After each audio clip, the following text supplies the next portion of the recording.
Hi, this is Jim from RV4x40.com. Welcome to our channel today. I'd like to thank all the people who subscribed to the channel recently. We really appreciate your support. It means an awful lot to us as we work on this YouTube channel.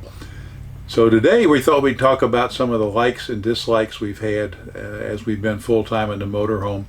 If you watched the video from a couple weeks ago, you know we've been doing this for just over 3 years now.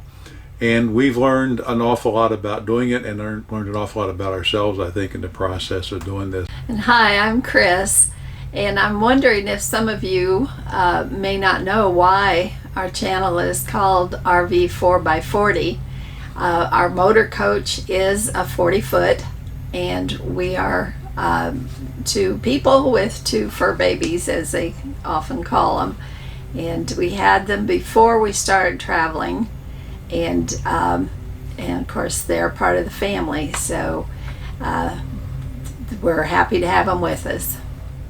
So that's how you get RV, obviously an RV lifestyle, and then the 4x40 is the four of us, including the two dogs and the 40-foot coach. So not particularly maybe a descriptive name, but that's where it comes from, and it is pronounced RV 4x40 for whatever that's worth.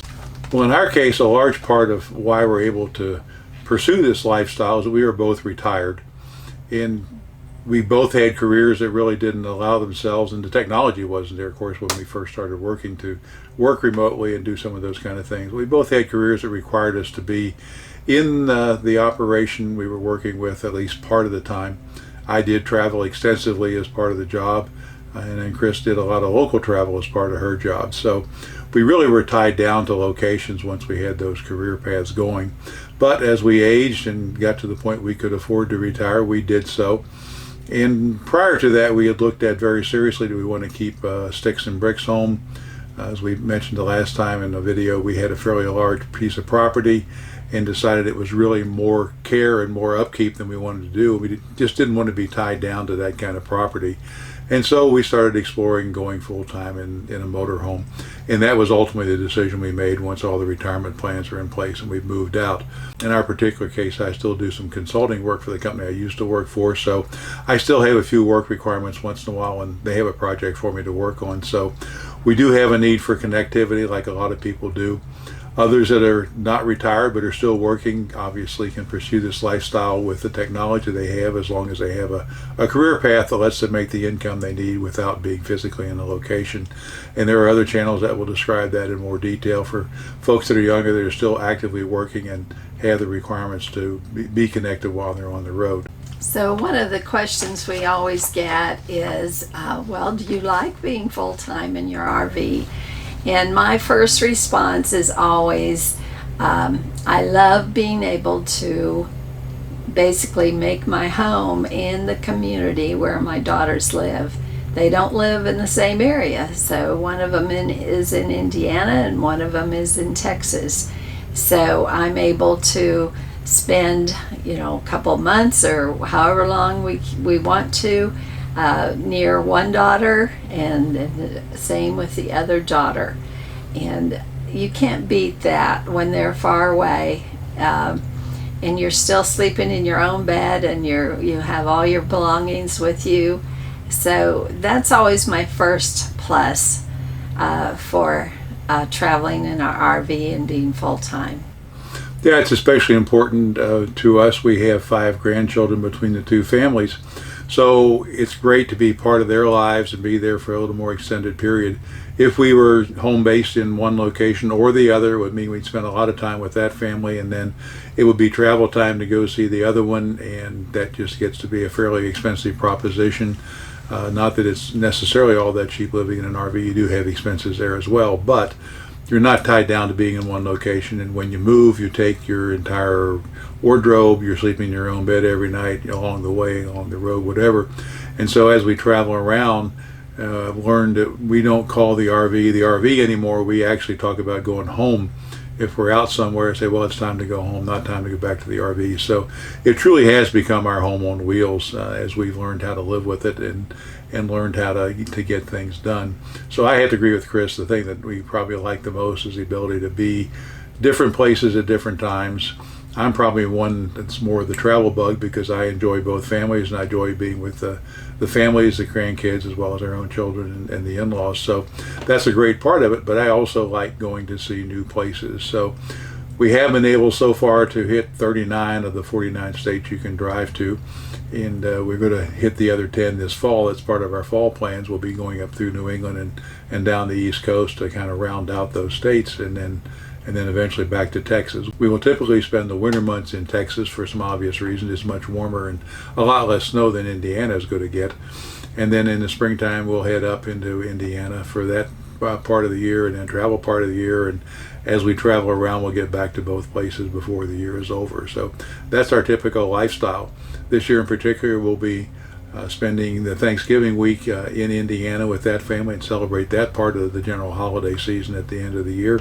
And then we'll be heading back to Texas for Christmas down there. So it's a great lifestyle. It's one of the things I think we both really love about being able to do what we do. Well, I mentioned it earlier, but another thing that I like is just after many, many, many years of owning a home and having to do the maintenance chores there and then mow the grass. In Texas, it's not every week, because during the summertime there are months you don't mow at all because there's no rain. But in general, doing yard work and all that kind of stuff. And so I do not miss having to do that kind of maintenance. The other side of it is that an RV does require maintenance, just like your house does, and in our case, it's a motorhome, so it's a combination house and vehicle, so it has both of those things going for it. So there still are maintenance issues, but they're not of the same type and variety. There are no more maintenance issues with the motorhome as far as the maintenance on the house part of it is than there would be in a conventional house. But you do couple that with the fact that it's also got a motor vehicle attached to it, so there's two sides of that. So one of the issues is when the motorhome does need some work in a shop, then we pack up everything. Whether we travel 10 feet or 1,000 miles, we still need to pack up and put everything away, and in the sense of things that would be loose as you are traveling down the road. So it does take a little extra work, and we've been fortunate. We haven't had to really be out of our motorhome for very much of a time. Most of the time there's just some day work done on it, and we're back in it at night and perfectly comfortable. So it's very doable, but it is one of the things you have to think about when you're getting some work done on your motorhome. Yeah, the only time we were required to be out of the motorhome was we had the flooring redone here a couple of years ago. We also did some furniture work, but the flooring work required us to be out of the motorhome for 3 or 4 days. So we spent those 3 or 4 days in a motel, and then we were back in it, and that's the only time we've really been forced out of it, if you will, in the evening or at night. So other than that, when maintenance work has been done, it's all been done during the day, and we're back in the coach at night. One of the things that I like about this lifestyle is the flexibility that it gives us. We're not tied to being in any one particular place unless we choose to be there. So we choose to be with our families wherever they are. But other than that, we can be wherever we want to be, and we can spend the length of time we want to spend there. I know we were just in a couple of different national parks, and we were able to spend a week in each of them. The last time we were there, I think we spent a day or two in each of them because it was a 2-week vacation in a motorhome, but we were flying around to get to different places we wanted to go in that trip. We did not have the luxury to spend a lot of time in those places, and now we can decide our schedule. It kind of tends to work around holidays and birthdays and things like that when we want to be in a particular place for special events. Otherwise, we plan on being where we want to be. If we like a place, we can always change our plans and stay longer. And conversely, if we don't like it, or quite frankly, if you don't like your neighbors, you can always pick up and move, which is not something you can do in a traditional sticks and bricks home. So that's one of the things that I like about the lifestyle. We oftentimes meet folks in RV parks that we enjoy visiting with, and so we feel like we've made friends across the country. We oftentimes don't do anything to stay in touch, but we maybe exchange some information or have an opportunity to maybe see their YouTube channels and kind of stay up with what's going on with them. And so we have a good time meeting folks and enjoying people around the country. And like most things, well, one good thing has a flip side which is not so good. In this case, one of the dislikes we have is, while we were in the Austin area for about 25 years, we had developed some strong personal friendships. Obviously, family relationships and so forth are still there, but the friendships are things that since we're not around nearly as much, we've lost touch with some of those friends, and we do miss being around for some of the special occasions that happens with those friends. And we keep in touch with a lot of them through email or whatever, but it's not quite the same as being there. So you do lose that sense of community in terms of the long-time relationship we had in the Austin area. But at the same time, we've developed other friendships, and we do appreciate, as I said earlier, all the YouTube subscribers, because you've become part of our family on the road, certainly. So one of the questions that we get, and one of the maybe hard things as you're beginning a full-time life in an RV, is knowing what to have with you and how much room do you have. And we really have more storage than you would think. You do have to be organized about it, which was not my strong suit, but it is possible to have all the clothes you need and some winter clothes stored away if it's during this summer, or the reverse, putting your summer things away as you're traveling in the winter. And so it's very doable. There is enough room for everything that you need, and you just have to think through the best way to store it and use it.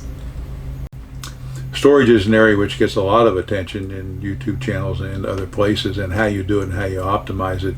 And so we worked pretty hard at minimizing the things we have, things that we don't use. You have to be ruthless about getting rid of them. If you're not using it, you really don't need it, so why are you carrying it around?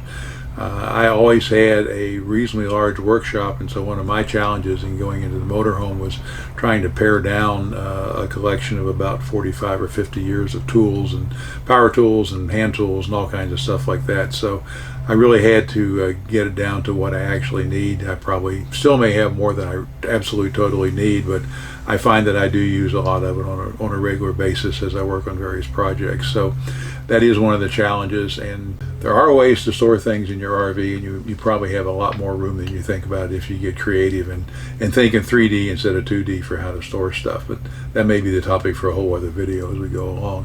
One of the probably major challenges, and one of the things that I realize much more because we've driven not necessarily as many miles as other folks drive, but we've driven a lot of miles on a lot of different roads.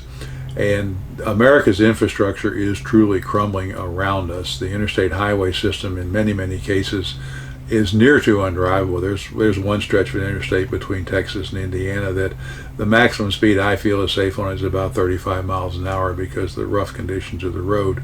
And so it's just a nightmare sometimes.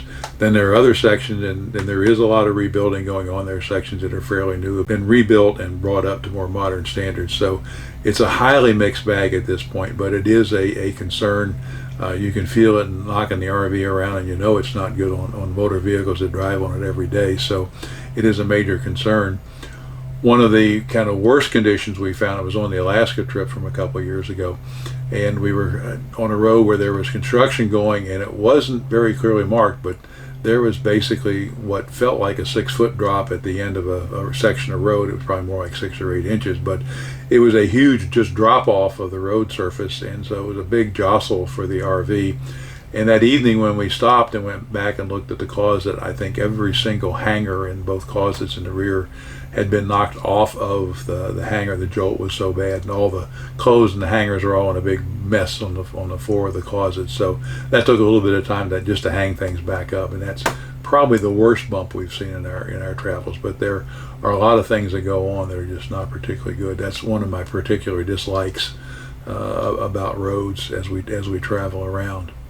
And you do want to be careful opening the cupboards after you have been on the road, because you never know what might pop out at you.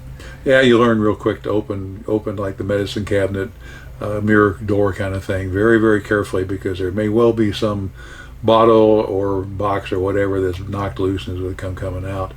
We do spend some time, and I think we're pretty good at packing things in tightly enough, and especially in the refrigerator, where things can't move around too much as we drive down the road. But still, every once in a while something will get loose and conk you on the hand or the head or whatever. So you're careful about that. There are gadgets and tools that you can use, such as in the refrigerator, where it kind of pushes the items back on the shelf so they stay secure and don't move around. So there's answers to most questions, and we have a lot of those things to help us as we're traveling. So that pretty much sums up kind of things that we have liked and the things we have disliked, at least the major ones. Oh, one I forgot to mention. This is minor in a lot of respects until it's the day you have to do it. And that is, and we love the 2 dogs and we would not get rid of them, and they are part of the family. Anyone who knows pets will understand those feelings.